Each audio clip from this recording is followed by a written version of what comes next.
The time is 7 o'clock.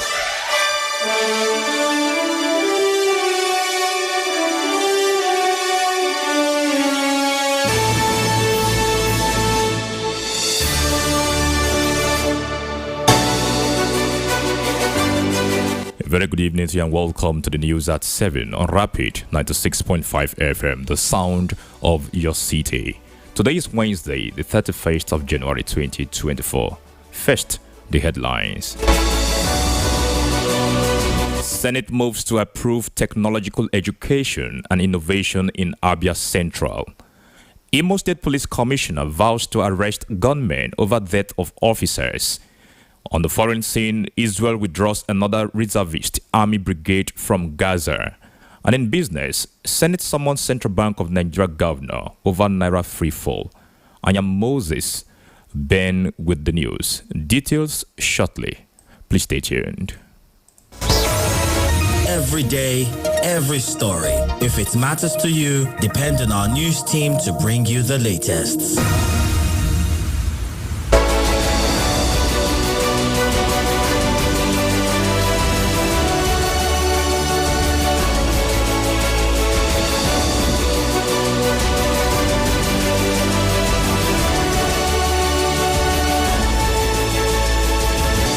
Welcome back to the news. Now the news in full. A bill seeking to establish the technological education and innovation in Abia Central has killed first reading on the floor of the Senate. This followed the presentation of the lead debate of the bill titled Institute of Information and Communication Technology in Umuahia North, Abia State, Establishment Bill 2024 by its sponsor, Senator Austin Akobundu, during plenary. Leading the debate, Senator Akobundu noted the bill as a transformative catalyst for empowering constituents with the knowledge and tools needed to excel in the digital era. Mr. President, distinguished senators, Institute of Information and Communication Technology, Umuahia North, Abia State Establishment Bill 2024, SB 321, first reading. Distinguished colleagues, Institute of Information and Communication Technology, Umuahia North, Abia State Establishment Bill 2024, SB 321, first reading taken. Leader of the Senate.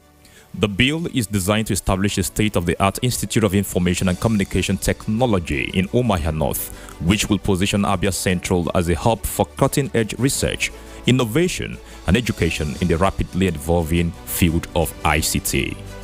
Minister of the Federal Capital Territory, Nyesom Wike, has warned informants of kidnappers, bandits, and criminals in the territory to repent or end up dying at the hands of security operatives.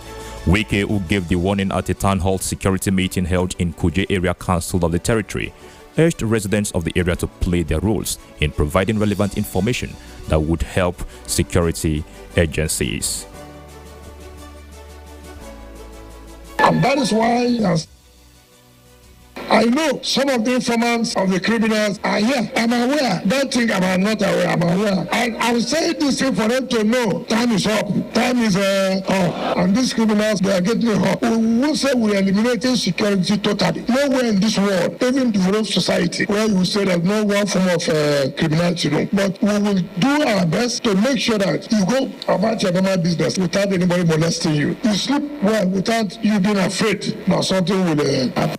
The minister promised to tackle insecurity head-on, reiterating that the bandits and criminals' time was up. And that is why he has sent me to you to let you understand that you cannot be abandoned this period. He shares with you, he feels your pain. I said, I must tell you this and tell you how prepared we are to face the challenges head on. Our traditional ruler, let me encourage you and your people that we are going to tackle this issue of insecurity head on. And you know our track record, when we say we want to do something, we'll do it. We are not talking here as if we are coming to ask you for vote. No. We are coming here to tell you, look, these problems you have, we are here to solve it. President of the Nigerian Labour Congress, Joe Ajero, says most governors of the 37-member tripartite committee on minimum wage are guilty of not complying with the proposed base pay structure. Speaking on national television, Ajero said most of the governors in the minimum wage committee are those who are not paying minimum wage or paying them in breaches. that will be more inclusive, and that would address the needs of the worker in the present dispensation. However, from the composition of the committee, especially the governors, and I want to be quoted that most of the governors in the minimum wage committee are those that are either not paying the current minimum wage or are paying it in breaches. So I pray that we'll enter this with open hearts. The governors that are in full compliance of the minimum wage, the previous ones, are not adequately represented in this committee. He also revealed that the Labour Congress is helpless in solving the issue, as this is the policy of the federal government. We had to work on that, to benchmark the naira to the dollar. It's worrisome, and we are worried about it. But as of today, that is what is prevalent, and we have to work on it, since to them that's the international standard and the international benchmark. Labour is worried about it, but there's nothing we can do about it, since the Nigerian government have chosen, the dollar as a formal currency that they will benchmark all that they are doing. If we take inflation as constant, we can have a meaningful, negotiation. Vice President Kashim Shettima had inaugurated the committee in Abuja, saying the decision was aimed at ensuring a decent living wage and in compliance with the existing National Minimum Wage Act of 2019, which will expire in a few months from now. Policy and Legal Advocacy Center, with the support of the MacArthur Foundation, has organized a roundtable on inclusive elections with a special focus on accessibility and utilization of assistive materials for voters with disability in the 2023 elections. The meeting amplifies the awareness of provisions in the Electoral Act with the aim of deliberating on the importance, challenges, perspectives and expectations of beneficiaries and providing lessons, knowledge for increased advocacy and adoption, and to seek to improve on the greater participation of persons with disabilities in Nigerian elections. Our correspondent, Irene Okechukwu, has more on this report.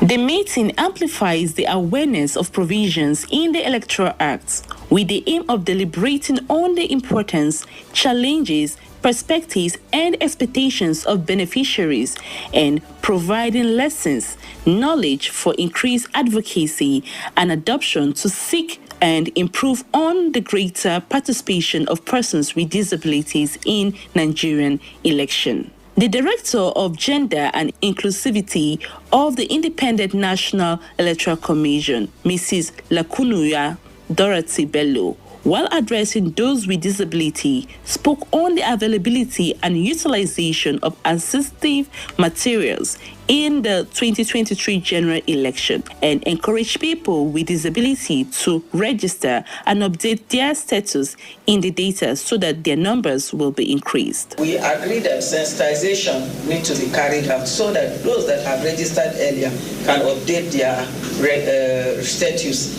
in the register, so that we can be able to have accurate data of person with disability. And I will urge that we try what we can as much as possible, put our hands together, seek for whichever direction we can get whether funding or no funding, whichever in our community, to encourage people to come out and update whenever the register is open for continual voter registration. Let us try and do that. We'll see that the number will change. Let them not go and register afresh, but to do update, because that portal provided for update. The Executive Director of Inclusive Friends Association, who presented a report of observation on accessibility to polling units and utilization of relevant forms, stated that there will be need for strong collaboration of government with those with disabilities. Persons with disabilities have the qualification, they have the expertise. Most of them are even part of those political parties and are key vocal persons within these political parties. I think it's about time that we collaborate, a strong collaboration. We sit together with the government to know what do they want. And we also tell them what we want. We came up with an agenda of what we wanted for them. And that agenda is still a document that can still be implemented. The roundtable included representatives from civil society organizations whose thematic areas promote disability inclusion, the Joint National Association of Persons with Disability, the Disability Commission, the MacArthur Foundation, and among others. Irene Okechukwu, Rapid FM News, Abuja. Port Harcourt Division of the Rivers State High Court has granted an ex parte order restraining the Nigerian Police Force and other security agencies from arresting, detaining or harassing Edison Eheye. The order, which was granted following a motion ex parte filed by the Chief of Staff to the Governor, had sought to stop the police from arresting him over his alleged involvement in the burning of the hallowed chambers of the Rivers State House of Assembly last year. Presiding Judge Sika Abruku granted the order before adjourning the matter to the 6th of February for hearing of the substantive application. At the height of the political crisis in the state, the Martin Amewule-led group had petitioned the police demanding that Eheye be arrested, investigated, and prosecuted over allegations of his involvement in the suspected arson at the House of Assembly complex. Media consultant Chidi Nkwapara has urged citizens to stand against societal pressure, which has made especially youth to do unbelievable things in order to make ends meet. Nkwapara, while fielding questions from newsmen in Owerri, insisted that there is no need to keep blaming the government on unemployment rate, urging parents to allow their children toe in the line of profession of their choice, not the other way round. Don't be carried away by these big names of saying our mama father, our mama lawyer, our mama doctor. Such things derail our children, and it's not good. So all you can do as a parent is carefully study how the children are finding their feet from their academic records. Somebody decided to do electronic, and I asked him why. He said, in Nigeria of today, if you don't have a handwork, you will be in trouble. All I am saying is that somebody may have pressurized him to go into that area, whereas ordinarily where that person was heading to was business administration. All we need to do is to properly guide our children. Speaking further, Udochukwu Chukwu buttressed that gone are the days where young men bringing money home are asked the source of their wealth, stressing that the Nigerian system of government augurs well with corrupt practices, and it is usually seen as a normal thing. Where do we start from? We need to begin to redefine what success is. I think it was an American politician who told his teacher to tell his son that it is more honorable to fail exam than to cheat, isn't it? That's the principles that guide, that govern a society that wants to survive. But here, everything is prized. The end justifies the means. If you're a failure, if you fail that exam because you choose not to cheat, the society will see you as failure. But that person who cheats and continue to cheat his or her way throughout their career, the society celebrates them. And that's what bothers me. You give a criminal a chieftaincy title because he built houses for a widow in your community, or he built that church, that community church or school. Nobody questions the source of his wealth. So anybody can just close eyes, kill as many people as you can, and buy integrity. You can buy, and that's one thing you can buy in our society. You can buy integrity. The Nigerian Immigration Service and the Nigerian Security and Civil Defense Corps have pledged stronger partnership with the Enugu State government to consolidate the improved security and investment environment in the state. The agencies made a commitment when the new Comptroller of Immigration, Enugu State, Angelina Sambo, and the State Commandant of the NSCDC, Otobi Eheye, led the top echelons of their state commands on separate familiarization and working visits to the governor at the Government House, Enugu. Conclusions. I will also work in synergy with other security agencies to bring Enugu State back to its glory days as the coast city state, and the pride of the East. Enugu State Command of the service will continue to operate within the ambits of its extant laws to check, control, as well as monitor the presence of non-Nigerians and their activities in Enugu State. On his part, Governor Mba pledged continued collaboration with the agencies while charging the NSCDC in particular to immediately apprehend those behind the continued vandalization of water pipes and public utility assets in the state. We promised our people that in 180 days they would have water, and we would have water flowing in all the homes in Enugu City. But unfortunately, we're still having to deal with vandalization and stealing of government assets. Just this morning, I received a call that some people went again and destroyed a valve somewhere around Akwata. Going to be calling on you and your men to please increase your vigilance and strengthen whatever operations mechanism. The Imo State Police Commissioner Aboki Danjuma has condemned the barbaric attack in totality over the killings at Oyi Junction, Owerri North local government area. Aboki ordered the command tactical team to go all out in synergy with other sister security and clamp down on the hoodlums responsible for the attack and killing of the one police officer and 2 civilians along Owerri Olu Road. He vowed that no stone would be left unturned in ensuring that the perpetrators are all arrested and made to face the full wrath of the law, calling on well-meaning residents of Imo State who may have any useful information that may lead to the arrest of the hoodlums responsible for the attack to kindly report at the nearest police station. On the foreign scene, Israeli army has pulled out its 5th reservist brigade from the Gaza Strip. The 5th Reservist Brigade had fought in the northern Gaza Strip and had seized the territory's coastal area from Palestinians, while 1 Reservist Brigade remained in the Palestinian territory. The Israeli army has withdrawn several military brigades from the Gaza Strip in recent weeks. When the Gaza conflict erupted on 7th October, the Israeli army mobilized some 360,000 troops to take part in its military offensive on the seaside enclave. In business, Senate has summoned the governor of the Central Bank of Nigeria, Olayemi Cardoso, over the free fall of the naira and hyperinflation. The summon was through its Committee on Banking, Insurance and Other Financial Institutions headed by Senator Adetokunbo Abiru. The governor and his team were asked to appear on Tuesday next week to explain the state of the economy and the free flow of the naira at the forex market.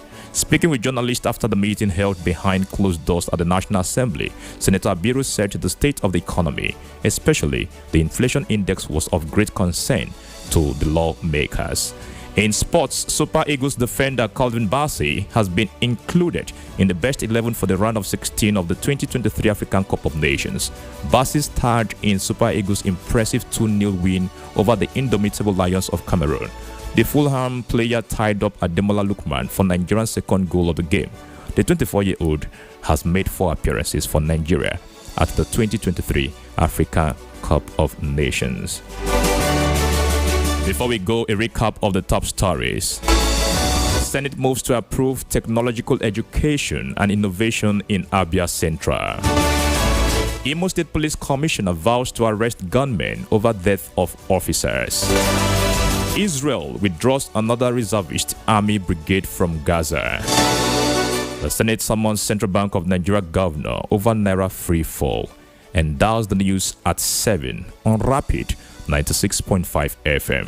For news coverage and eyewitness reports, kindly send a message to our hotline on WhatsApp 0704 9220 965 or send an email to news@rubnradio.com. This bulletin was packaged by Kingsley Onwuka.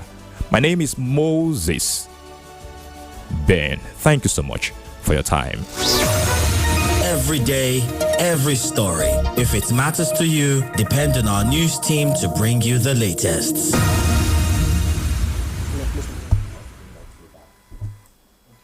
Hurry up! Quality 96.5. Let's go. Rapid FM. The sound of your